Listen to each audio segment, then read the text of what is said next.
ಗುರುಜಿ, ಸಂಬಂಧದಲ್ಲಿ ನಾವು ಹೇಗೆ ಇದ್ರೂ ಯಾಕೆ ಬೆಲೆ ಇರೋದಿಲ್ಲ? ನೋಡಮ್ಮ, ಮೊದಲು ನೀನು ಬೆಲೆ ಕೊಡೋದು ಕಲ್ತ್ಕೊಳ್ಬೇಕು. ನಿನಗೆ ಏನೇ ಬೇಕಾದರೂ ಮೊದಲು ಪ್ರೀತಿ ಬೇಕಾ, ಪ್ರೀತಿ ಕೊಡು. ದುಡ್ಡು ಬೇಕಾ, ದುಡ್ಡು ಕೊಡು.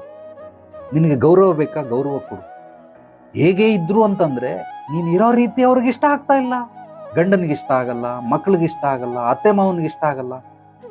ನೀನು ಮಾಡೋ ಕೆಲಸಗಳು ನಿನಗೆ ಮಾತ್ರ ಪ್ರಿಯ. ಹೆತ್ತೋರಿಗೆ ಹೆಗ್ಣ ಮುತ್ತು ಅಂದಂಗೆ ನಿನಗೆ ಮಾತ್ರ ಇಷ್ಟ.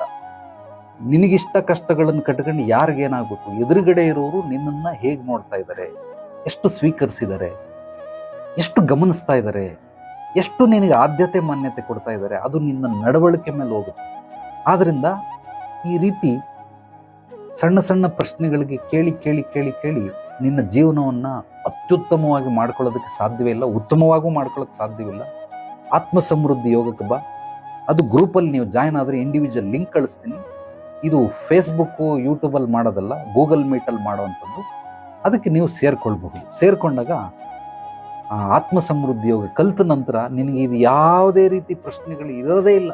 ನಿನ್ನ ಆಲೋಚನೆಗಳು, ಬದುಕೋ ರೀತಿ ನೀತಿನೇ ಚೇಂಜ್ ಆಗ್ಬಿಡುತ್ತೆ.